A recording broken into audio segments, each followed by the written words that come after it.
जय श्री राधे। पूज्य श्री सद्गुरुदेव भगवान के चरणों में प्रणाम। पूज्य श्री राधा बाबा कहते हैं, निष्पाप होने का सबसे सरल साधन।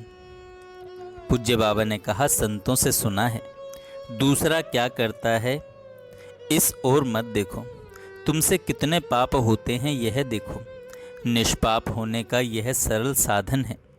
यदि तुम्हारे मन में जलन नहीं है, तुम्हारा मन साफ शांत है, तो समझो कि पाप कम बन रहे हैं। पर यदि जलन अधिक है तो पाप अधिक बन रहे हैं। तुम्हारा पाप ही तुम्हें जलाता है, भले ही निमित्त कुछ भी हो, कोई भी क्यों न हो।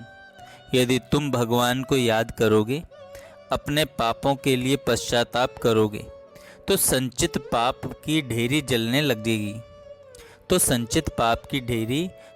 लगेगी और तुम्हारे मन की जलन कम होने लगेगी। भगवान की शरण हो जाओ, भगवान का नाम लो, उनके सामने अपने सब पापों को खोलकर रख दो। फिर वे कहेंगे कि चिंता मत करो, कहीं भी रहकर भजन तो हो ही सकता है। उत्कट चाह होने से ही भजन होगा।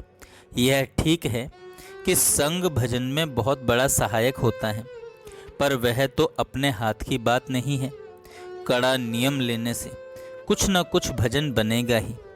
अतः कुछ नाम जप की मालाओं का नियम अवश्य लें।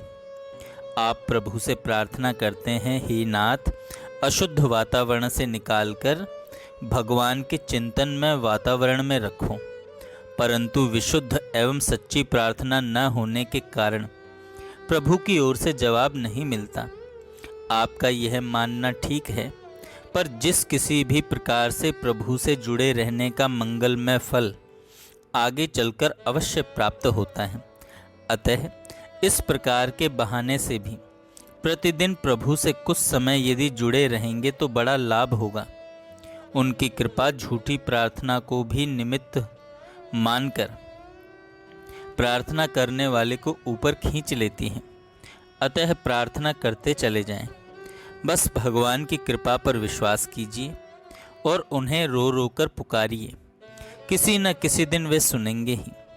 पूज्य श्री भाई जी ने एक बार सत्संग में कहा था, हम लोग किसी के मरने पर रोते हैं कि हाय वह हमें छोड़कर चला गया, परंतु रोना तो चाहिए इसलिए कि वह बिना भजन किए हुए ही मर गया और उसका मनुष्य बनना व्यर्थ हो गया।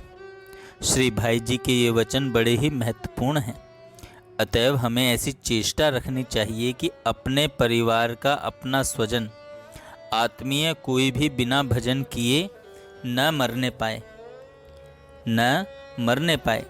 इसलिए यह आवश्यक है कि हम इस बात का पूर्ण ध्यान रखें कि अपने से संबंधित कोई भी व्यक्ति बिना भजन के न रहे।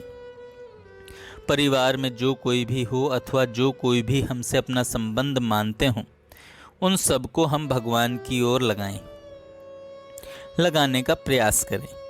ऐसा करने पर परिवार के सदस्य हमें किसी सराय में विभिन्न अनिश्चित गंतव्य स्थानों को जाने के लिए ठहरे हुए यात्री अनुभव नहीं होंगे। हमें अनुभव होगा जैसे एक ही मालिक के आश्रित एक ही गंतव्य स्थान अपने मालिक के घर की ओर जाते हुए व्यक्ति किसी धर्मशाला की कोठरियों में ठहरे हुए हैं। वस्तुतः यही संबंध वास्तविक है, यही वांछनीय है। सत्संग की एक ही बात है कि प्रिया प्रियतम का अखंड स्मरण करें। जागते सोते स्वप्न देखते प्रत्येक समय मन की वृत्ति भगवान में समाई रहे। आकाश जल थल उपवन मनुष्य पशु पक्षी, जहाँ कहीं भी हमारी दृष्टि जाए वहाँ हमारी आंखें प्रिय प्रियतम को विराजित देखें। जो भी शब्द हमारे कानों में प्रवेश करें उसमें प्यारे श्याम सुंदर का वंशी नाद, वृंदावन की रानी भानु किशोरी का मधुर नूपुर रव भरा प्रतीत हो। प्राण उनके श्री अंग से सुवासित पवन की गंध पाकर सदा मत्त रहें। कुछ भी स्पर्श होने पर उनके चरणारविंद से झरते हुए मधुर पराग का सुकोमल स्पर्श सुख प्राप्त होने लगे। रसेंद्रिय उनके अधरामृत सिक्त वस्तु का ही आस्वादन ले। इस प्रकार हमारी पांचों इंद्रियां उनमें तन्मय हो जाएं। बस इसी में जीवन की सफलता है। इससे बढ़कर सत्संग की भगवद विषयक बात और क्या हो सकती है। निरंतर श्री कृष्ण की कृपा का आश्रय करके अधिक से अधिक उनका नाम लेने की चेष्टा करें, फिर जो होगा मंगल ही होगा। अभी भी जो कुछ हुआ है, हो रहा है, वह सभी मंगल ही हो रहा है, किंतु यह आपको हमको दिखता नहीं। भजन करने से यह स्पष्ट प्रत्यक्ष हो जाएगा।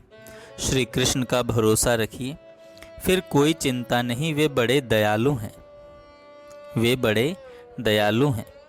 जय श्री राधे, जय श्री राधे।